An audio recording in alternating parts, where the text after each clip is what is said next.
of transparency and accountability to the sovereign people of Ghana. Well, tonight we're hearing for the first time from one of the judges who dealt with this particular case. Justice Gertrude Tokonu has been participating in a high-level stakeholders forum to review the 2020 polls and its aftermath. One major issue of concern that came up during the polls were the claims of the NDC of alleged vote padding.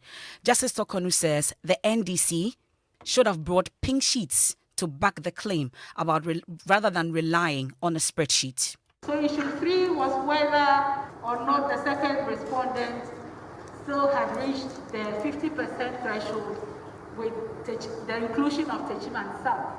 And on a review of that, we said it is important to say that at the time the petition was filed, the results of the presidential election at Techim and South had already been announced, and the results had been certified. So we had to use the appropriate figures. And when we used the appropriate figures, we saw that it gave the second respondent a percentage of 51.259%. Issue 5 was whether or not that there was vote padding, because some allegation had been put in the petition about vote padding. And it was supposed to concern 5,662 votes in 32 constituencies, and a wrong aggregation of votes totaling 960. But on the Exhibit F that was brought to court, there was a spreadsheet alleging vote padding of 4,693 votes in 26 constituencies. And so we said we would have expected that the pink sheets of those polling stations would have been exhibited to prove the allegation instead of a spreadsheet. The conclusion was that even if one took out these 4,693 votes, it would not impact on the 6 million plus votes that the candidates were dealing with. Now, she also adds that the court's calculation showed that the EC only made an error during the declaration of the results. The EC is not any ordinary litigant. The EC is not. So issue 3 was whether or not the second respondent still had reached the 50% threshold with the inclusion of Techim and South. And on a review of that, we said it is important to say that at the time the petition was filed, the results of the presidential election at Techim and South had already been announced, and the results had been certified. So we had to. The second issue was whether or not, based on the data in the declaration of the first respondent, the second respondent got more than 50%.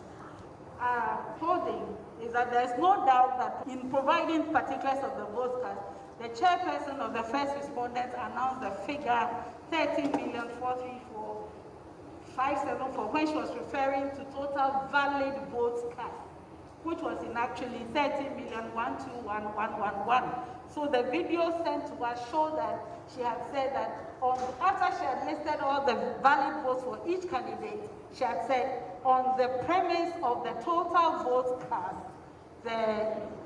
these people got these percentages. And so it was the case of the petitioner that if she had said total votes cast, then the court should use the total votes cast to recalculate the percentages. So the petitioner questioned the validity of the declaration, and we said yes, she had made an error in describing the total votes as total valid votes because they are different figures. But from the evidence on the record, it could be seen that the petitioner had built his case around the figure of 30,434,000 that had been erroneously announced as the total valid votes cast. But the evidence also showed that after she detected the error in announcing the figure of 30,434,000 as the total valid votes, the error was corrected the next day in the press release. Clearly, the petitioner recognized that the total valid votes were 30,121,111 and not 30,434,574. And on the basis of that, from all the evidence, there's no legal basis for anyone to contend that a different figure of 30,434,000 should be used as the total valid votes. So it was all about those words. In measuring the more, it instruments. That is prima facie evidence. And so we looked at the legal import of that constitutional direction of prima facie evidence. And using Article 297 and Section 22 of the Interpretation Act, we appreciated that if a public officer corrects their mistake, it is supported by law, because this is what Section 22 provides. Where an enactment confers a power or imposes a duty on a person to do an act of faith of an administrative or executive character, or to make an appointment, the power may be exercised or performed in order to correct an error or omission in a previous exercise. So we were of the considered opinion that the correction was appropriate.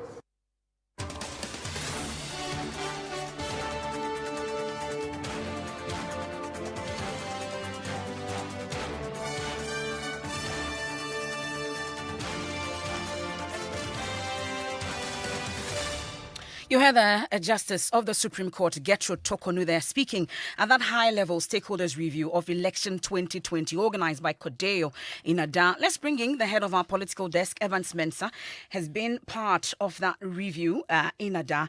Thank you very much, Evans. So first, let's get a quick reaction of participants to the Supreme Court judges, justification of the decision that they took in March this year. I mean, so broadly, there's an acceptance that the judges had applied the law, and in fact, Justice Tokonu today was simply going through the judgment that was read in court, the details as published. She, in essence, broke the judgment down, making it accessible to everybody else in the room, and acknowledging that, she was speaking to, lay people like ourselves. So she simply broke down the judgment, which is a published document, and she went through that. The general view from the room is, of course, that the judges had applied the rules and had applied the law, and in fact, she went ahead to give us a sense of a test of an election validity, according to Justice Denning, in a very famous case in the United Kingdom, and that in itself became one of the key issues that participants had examined. So Professor Prempeh, for example, HPC Prempeh, had made the point that it appears that the judges had based the verdict on the quantitative aspect of that test, and asked the questions about what about the qualitative, as in even if you add the totals and the actual numerical, the outcome, the errors that have been done will not affect the statistics in terms of the mathematical outcome. What about if the elections have been conducted in such a way that the rules have been so badly applied and violated in the process, as in the law has been violated so heavily and so badly? And Justice Denning's test shows that the first part of it should be a ground for annulling an election, for example. And he was making the point that it's time for the Supreme Court to start considering the qualitative test as well, not necessarily the quantitative. And for the NDC, and represented by Mr. Alex Segbafia, the case of the Electoral Commission not being available to be cross-examined was one of the key things still for them.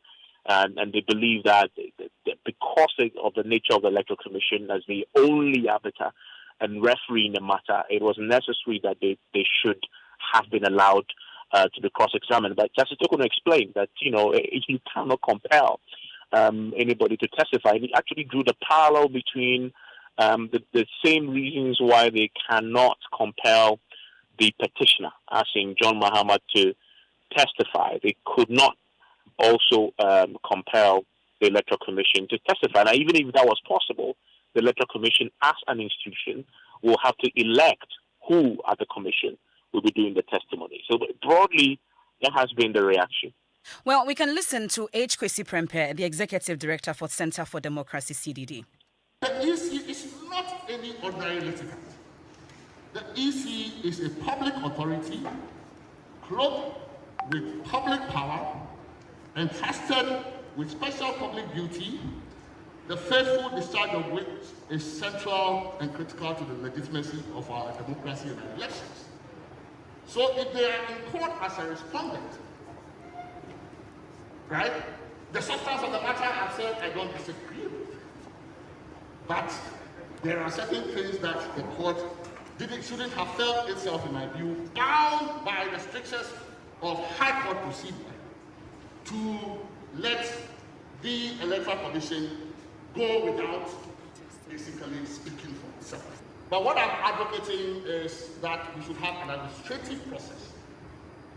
The Electoral Commissioners sit in Accra. They have agents representing them at the various polling stations, polling centers. It is their actions and inactions, omissions and commissions, that generate these disputes. What happens to those who may have been culpable for vote padding? What happens to those who may have been culpable for those errors that were not innocent? Like the EC's error in just the arithmetic error. That is innocent. Do we know that all of the other errors are innocent? So if they don't affect the election, but yet they contaminate the public mind in a way that might cast doubt on the integrity of an election, even after the disposal of judiciary, right, has been judicially disposed of, what should we do with that stuff? Shouldn't the EC, as an administrative body, at the minimum, have itself a process by which it subjects all of these errors that happen at polling stations and collation centers to a transparent process? So that's H. Kwesi Prempeh. We'll get some reactions from the NDC shortly on Justice Tokonu saying that the NDC should have brought pink sheets to back the claim about rather than relying on spreadsheets. But Evans, just quickly before I let you off, are there any key electoral reforms to be expected from this ADA election review? I mean, there's been so many suggestions as to what should happen now on the back of the 2020 elections, and just following from what Kwesi Prempeh, one of the key things that, of course, had been stressed is that there should be either written in law or some form of an administrative procedure to sanction specific EC officials who violate the law in the conduct of their duties during elections. Something was clear that there's a certain provision that allows for that to happen, but we obviously haven't seen that, or at least the public has not been briefed on what has happened. There's also an agreement on the subject of the appointment of the Electoral Commission chairperson itself, and many people agree that the chaos that we saw was all grounded. That started with the way the EC chairperson was appointed and the whole controversy surrounding the removal of the previous chair, and that the subsequent going forward, there should be legislation. You have to change the constitution for this that allows the appointment of the EC chairperson to be subject to parliamentary approval. In other words, if the president nominates her, Parliament will have to vet her. I mean, in that case, both sides of the political divide, or all sides of the political divide, as represented in Parliament, will get to have a say, and that possibly will make the process more acceptable. I mean, there's also the sense going forward into 2024 that one of the key areas that we need to deal with is the collation, and that there must be clearer rules governing collation. And one of the key things that we've seen in the last election was that the main problem has to do with the way collations were done, which has really sparked a lot of the confusions and the declarations that then became problematic. And so clearer rules should be specified for collation. And Makemenu makes his point that the collation should be decentralized all the way to the district level. I mean, so that, it can be tracked. And then also, there's a push for the EC to not only publish the regional results, but publish polling station results on their website. The pink sheets should be published on websites, I mean, as it happens, so we can all access, because that is the base document for the election. So wide-ranging recommendations, and in fact, the EC themselves have admitted in this particular review process that the imposition on themselves of a 24-hour period for the declaration of the results was wrong. I mean, they themselves have admitted that was a mistake that they did, and they put too much pressure on themselves. And then secondly, they've already started a process where next time at the collation center. You heard the point about the spreadsheets, that the EC is now going to roll out proper, Microsoft Suite and proper spreadsheets that allows for, the tabulation of the results to be done in a way that is traceable, but also based on international standards. And then to also use people who are grounded in statistics to avoid the challenges with the coalitions that we saw in the past. So broad recommendations that have been done, and some of them they are consensus, and some of them needs constitutional amendments, and we'll see how this is, I guess, pushed by CDD Kodeo and others going forward. Okay, and in the coming days, we'll get to look at all the recommendations, those that were of consensus and those that they have reactions to also. We're looking at it as Evans Mensah report from ADA. He's the head of our political desk, and we've been hearing for the first time from a justice of the Supreme Court that sat on that 2020 election petition. Justice Gertrude Tokonu, amongst others, raises concerns about the NDC not bringing pink sheets, but rather relying on spreadsheets. Also show that the EC chairperson only made an error during her declaration, and that President Akufo-Addo got more than 50% of the votes cast. Let's bring in Eduji Kojo Tamaklo. He was a member of the legal team put together by the petitioner John Dramani Mahama. We're grateful for your time here on Top Stories. So you've been listening to Justice Gertrude Tokonu. Now we heard you, at least the party, mention that it was a mistrial. Now, listening to the justification that she puts out and the breakdown today at the review meeting, do you still insist or still hold the view that it was a mistrial? Good evening, and good evening to Evans. Like you pointed out, the ex-cathedral commentary from the Lady Justice of the Supreme Court appears extraordinary. This is the first time, if my memory serves me right, that I'm seeing a justice go outside the court to provide justification extrajudicial for a judgment that they have delivered. With respect, I do not know whether he is speaking for the other justices, and remember that their decisions were unanimous in almost all the matters that came. At this point, is he speaking for the entire panel, or she expressing her personal opinion on what she felt the petitioner ought to have done? The danger is that once a judge begins to provide an explanation outside a judgment that he has delivered, then he's opening up the judgment to a conversation that is outside the realm of the judiciary. What then becomes the limits relative to critique or rebuttal? What should be the limit? Because of also the rules on contempt, among other things. On the points raised by the Lady Justice of the Supreme Court as to what the petitioner ought to have done, with respect, can I also ask a question? Would I have urged, if the petitioner has done what she's saying, brought pink sheet, would the Supreme Court have allowed the chairperson to testify in the interest of justice? How are the two related? Was it not part of the proceedings? But this was supposed to back the claim that you were making about vote padding and also winning that election. Is it not part of but the if you go to court and you brought spreadsheets instead of pink sheets, that's the breakdown that she's giving us in terms of what exactly happened. Nothing. You see, that is why I'm saying that the danger with some of these extrajudicial commentary is that you'll be inviting a certain conversation that we may not know the limit.